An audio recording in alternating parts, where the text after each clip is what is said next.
الحمد لله نحمده ونستعينه ونستغفره ونؤمن به ونتوكل عليه ونعوذ بالله من شرور أنفسنا ومن سيئات أعمالنا من يهده الله فلا مضل له ومن يضلله فلا هادي له ونشهد أن لا إله إلا الله وحده لا شريك له ونشهد أن سيدنا ونبينا ومولانا محمدا عبده ورسوله أما بعد فأعوذ بالله من الشيطان الرجيم بسم الله الرحمن الرحيم إن عدة الشهور عند الله 12 شهرا في كتاب الله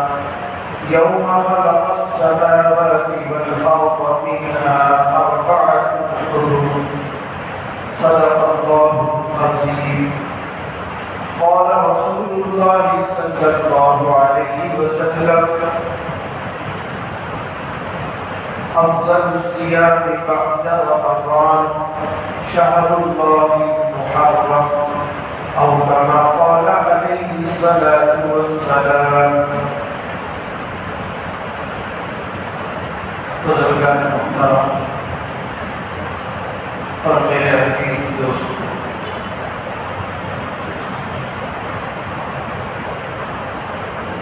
جو آیت تلاوت کی گئی یہ پارہ نمبر 10 سورۃ التوبہ کی آیت کا ٹکڑا ہے۔ اس آیت میں اللہ جل جلالہ اپنے بندوں کو یہ بات سمجھاتے ہیں، بے شک عدت الشہور مہینوں کی گنتی، شہر کہتے ہیں مہینے کو، اس کی جمع شہور ہے۔ عدت الشہور مہینوں کی گنتی عند اللہ اللہ کے نزدیک 12 شہرا 12 مہینے ہیں۔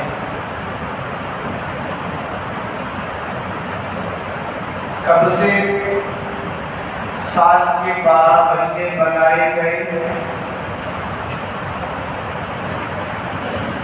فی کتاب اللہ، اللہ نے قرآن میں بیان فرمایا یوم خلق السماوات والارض، جس دن اللہ نے زمین و آسمان کو پیدا کیا، اسی دن سے اللہ نے سال کے 12 مہینے بتا دی کہ سال میں 12 مہینے ہیں۔ اب انگریزی اعتبار سے بھی اگر ہم دیکھیں گے تو سال کے 12 ہی مہینے ہوتے ہیں۔ اگر چاند کے اعتبار سے دیکھا جائے، اسلامی کیلنڈر کے اعتبار سے دیکھا جائے تو بھی سال کے 12 مہینے ہوتے ہیں۔ البتہ انگریزی سال جنوری کے پہلے سے شروع ہوتا ہے، اسلامی سال محرم یعنی اسی مہینے سے شروع ہوتا ہے۔ اب یہ جو ہمارا اسلامی سال شروع ہوا ہے یہ 1440 پر 6 ہجری شروع ہوا، اور عیسوی یعنی انگریزی جو سال چل رہا ہے وہ 2024 چل رہا ہے۔ تقریباً 550-600 سال کا ان دونوں کے درمیان فاصلہ ہے۔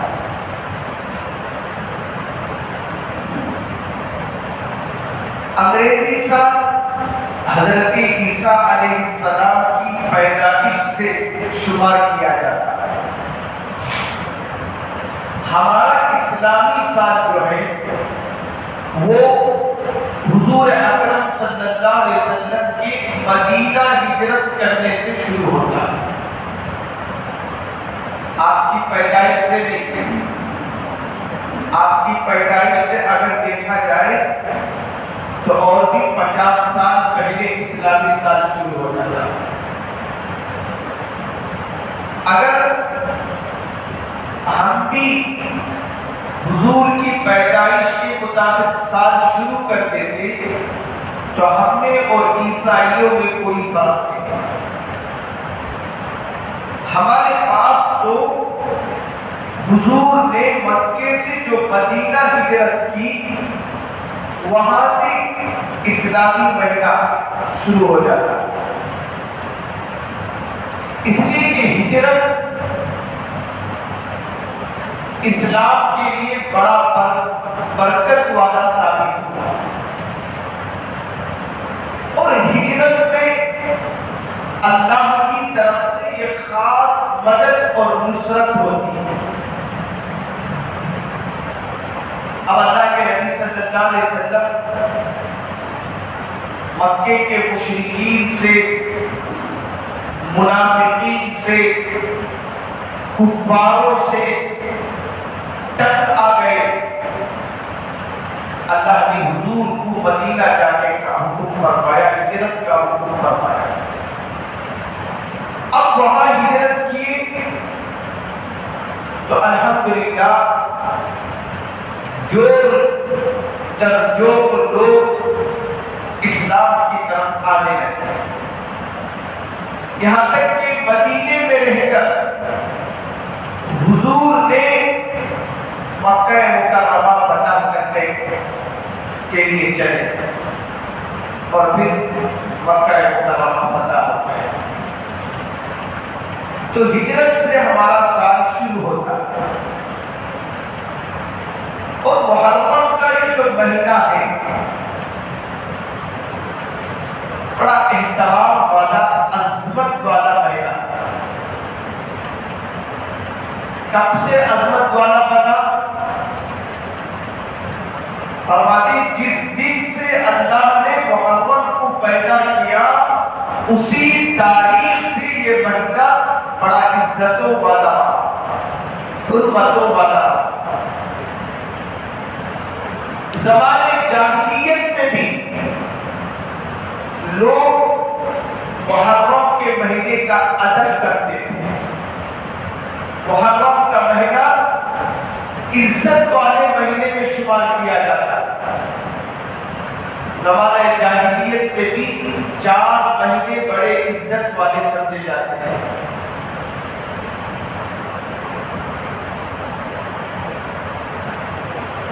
ذی قعدہ، ذی الحج، محرم، اسی طرح رجب، یہ 4 مہینے میں لوگ جنگ نہیں کرتے، اس مہینے کا ادب و احترام کرتے۔ تو محرم کا مہینہ ہمیشہ احترام والا مہینہ رہا۔ اب یہ محرم کا مہینہ ایسا مہینہ ہے، اللہ کے نبی صلی اللہ علیہ وسلم فرماتے ہیں اس مہینے کو اللہ نے اپنا مہینہ بھی قرار دیا۔ شہر اللہ المحرم، اللہ کا مہینہ محرم ہے، اور اس مہینے میں ایک 10ویں تاریخ جو ہے وہ سب سے زیادہ فضیلت والی تاریخ ہے، جسے ہم عاشورہ کہتے ہیں۔ عاشورے کا دن ہمیشہ برکت والا دن رہا، اور امت کے لیے ہمیشہ اچھا دن ثابت ہوا۔ رمضان کے روزے فرض ہونے سے پہلے حدیث میں آتا ہے امت محمدیہ پر عاشورے کا روزہ فرض تھا۔ جیسے ہی محرم کی 10ویں تاریخ یعنی عاشورے کا دن آتا، حضور صلی اللہ علیہ وسلم صحابہ کو روزے کی ترغیب دینا شروع کر دیتے تھے۔ دیکھو عاشورے کا دن آ رہا ہے، تم اہتمام سے روزہ رکھنا، اور خود بھی اللہ کے نبی صلی اللہ علیہ وسلم عاشورے کا روزہ رکھتے تھے اور صحابہ کرام کو بھی رکھاتے تھے۔ اب جب اللہ نے رمضان کا پورے مہینے کا روزہ فرض کر دیا تو یہ عاشورے کا روزہ نفل بن گیا۔ اب یہ روزہ فرض نہیں ہے بلکہ نفل ہے، سنت ہے۔ اگر رکھیں گے تو انشاءاللہ عاشورے کا روزے کا ثواب پائیں گے۔ یہ عاشورے کے روزے کا ثواب کیا ہے، اس کا فائدہ کیا ہے؟ اللہ کے نبی صلی اللہ علیہ وسلم فرماتے ہیں جو عاشورے کا روزہ رکھے گا، اللہ کی ذات سے امید ہے اس کے ایک روزے کی برکت سے اللہ اس کے 1 سال کے گناہوں کو معاف فرمائے گا۔ صرف ایک روزے کی برکت سے 1 سال کے اللہ گناہ معاف فرماتے ہیں۔ اور اللہ کے نبی صلی اللہ علیہ وسلم اہتمام سے عاشورے کا روزہ رکھا۔ جب اللہ کے نبی صلی اللہ علیہ وسلم مکہ سے مدینہ آئے تو آپ نے دیکھا مکے کے یہودی بھی عاشورے کے دن روزہ رکھتے ہیں۔ حضور صلی اللہ علیہ وسلم کو تعجب ہوا، یہودی عاشورے کے دن کیوں روزہ رکھتے ہیں؟ اس کی وجہ کیا ہے؟ آپ صلی اللہ علیہ وسلم نے یہودیوں سے پوچھا تم عاشورے کے دن کیوں روزہ رکھتے ہیں؟ تو انہوں نے کہا ہذا یوم عظیم، عاشورے کا دن تو بہت بڑا دن ہے۔ کون کہتے ہیں؟ مدینے کے یہودی کہتے ہیں ہذا یوم عظیم، عاشورے کا دن تو بہت بڑا دن ہے۔ انجى اللہ فیہ موسیٰ وقومہ، اللہ نے عاشورے ہی کے دن موسیٰ علیہ السلام کو اور ان کی قوم بنی اسرائیل کو فرعون اور اس کے ظالم لشکر سے نجات دیا۔ کیسے نجات دیا؟ اللہ نے عاشورے کے دن ہی فرعون کو اور اس کے لشکر کو دریا کے اندر ڈبو کر ہلاک کر دیا۔ جو فرعون کے موسیٰ علیہ السلام پر اور ان کی قوم پر بڑا ظلم ڈھاتا تھا۔ قرآن میں تفصیل سے فرعون کے مظالم کو اللہ نے بیان کیا۔ یقتلون ابناءکم، وہ فرعون بنی اسرائیل کے چھوٹے چھوٹے پیدا ہونے والے معصوم بچوں کو قتل کر دیتا تھا۔ ان بچوں کو کوئی قصور نہیں تھا، محض ایک خواب کے ڈر سے ایک نجومی نے کہہ دیا کہ تیرے حکومت کو پیدا ہونے والے بچے سے خطرہ ہے۔ اب فرعون نے ارادہ کر لیا اب کسی بچے کو دنیا میں جینے ہی نہیں دوں گا تاکہ میری حکومت میرے قبضے میں رہے، میرے ہاتھ میں رہے۔ بڑے لوگ بولیں گے مارنے والے سے بچانے والا بڑا۔ جب اللہ بچانے پر آتا ہے، جھاڑ سے گر کر آدمی تنکے میں لٹک جاتا ہے۔ جب مارنے پر آتا ہے تھوڑے سے ٹھوکر سے مر جاتا.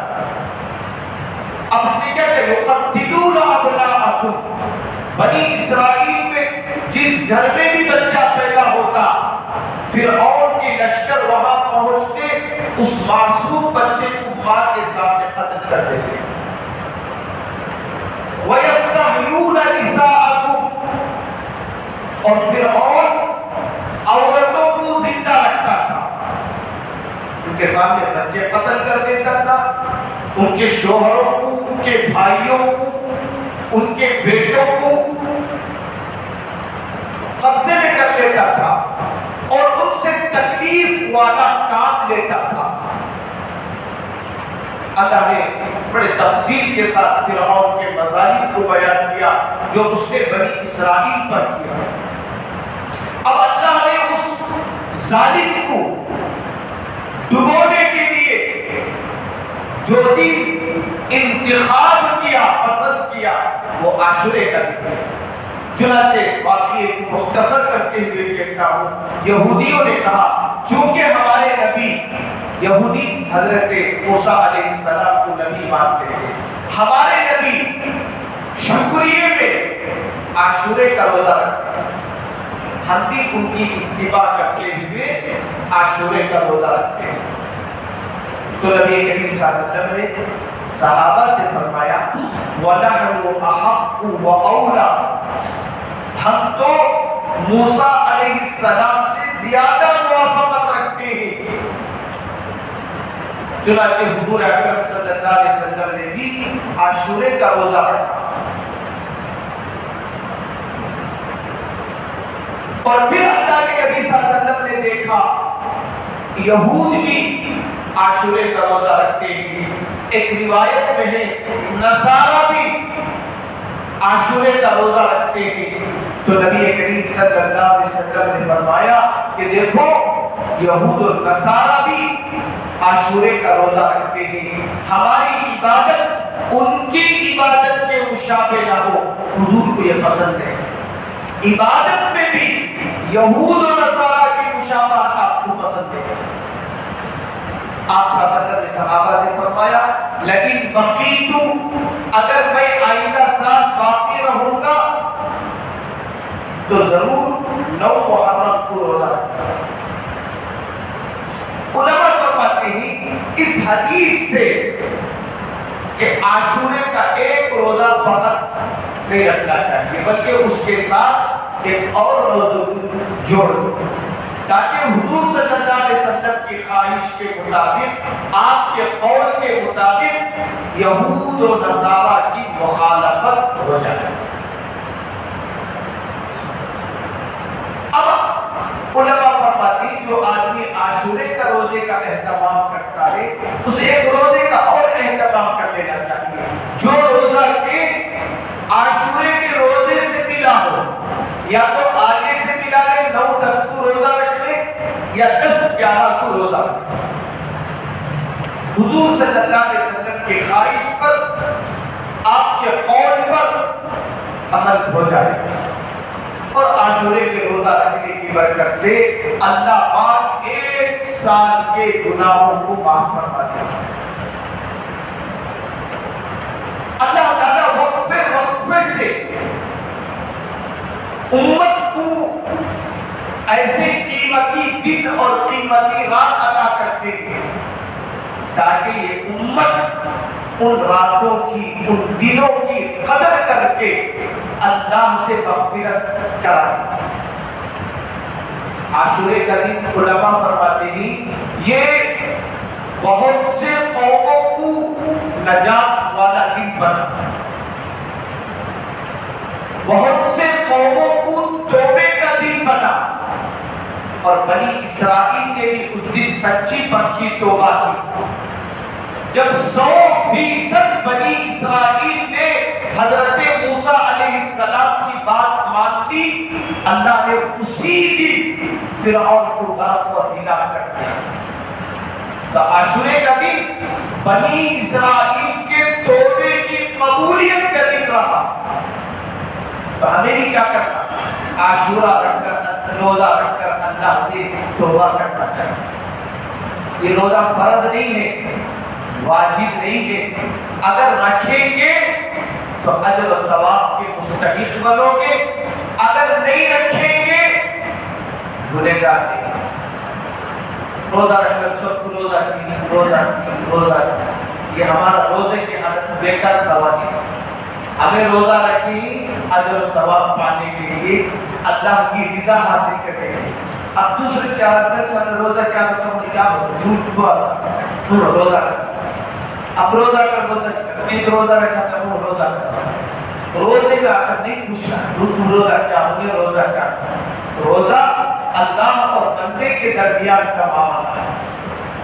روزہ رکھنا فون میں بھائی تمہیں روزہ کیا، اب جھوٹ کا سبب ہمارے بیکار کا سوال بنتا ہے۔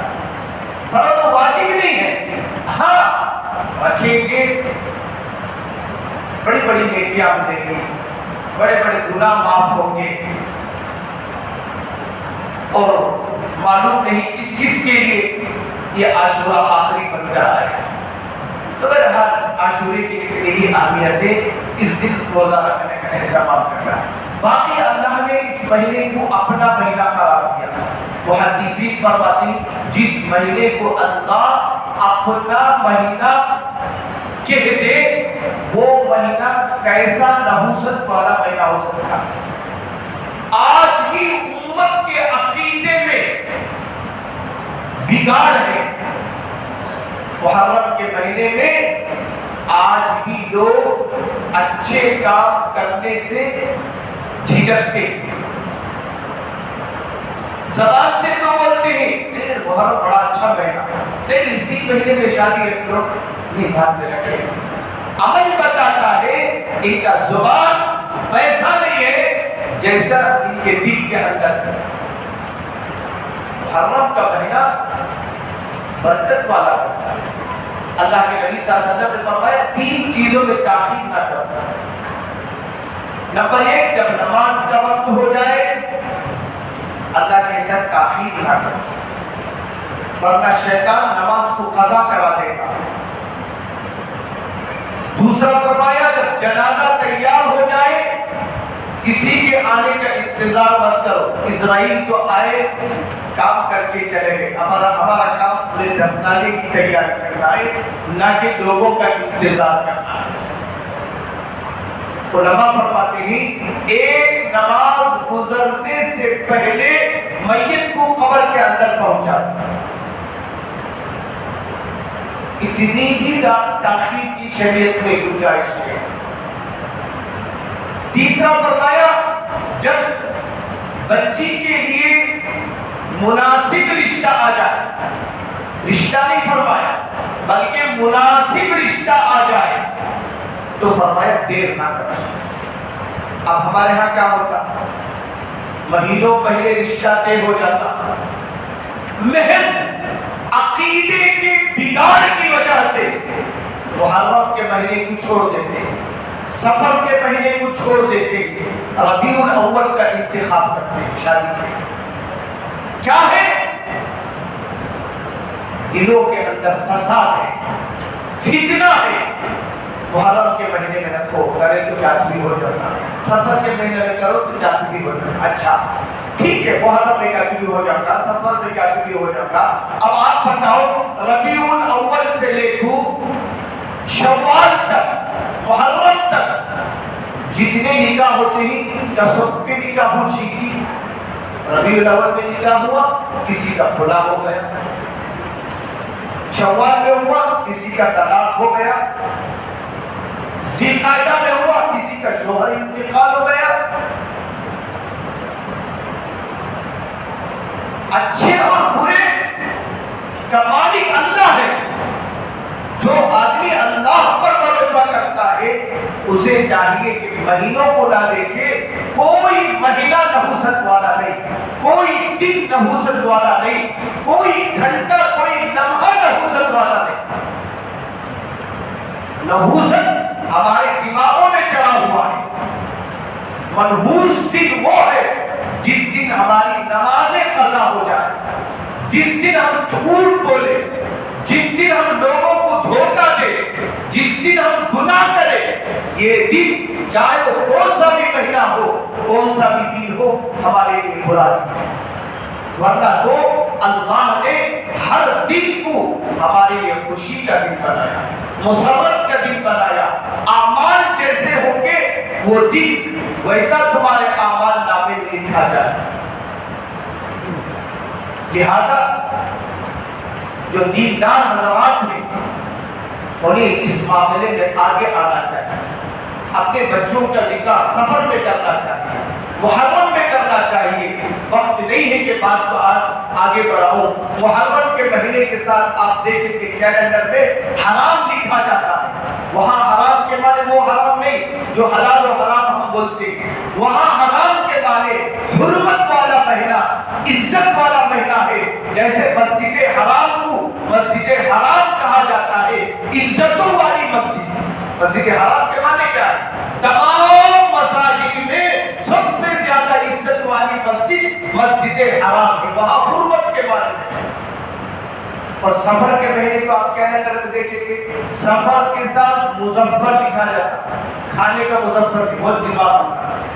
سفر مظفر تو وہ مظفر نہیں، عربی میں مظفر بولتے، ظفر بولتے کامیابی کو۔ صحابہ سفر کے مہینے میں جو بھی کام کیے، جو بھی جہاد کیے، صحابہ سفر کے مہینے میں اسے کامیاب پائے، اسی لیے اس مہینے کا نام ہی سفر المظفر بنا دیا۔ اور امام حسین رضی اللہ عنہ کو بھی اللہ نے شہادت کے لیے جس مہینے کا انتخاب کیا وہ محرم کے مہینے کا انتخاب کیا، اس لیے کہ محرم کا مہینہ اللہ کا مہینہ ہے۔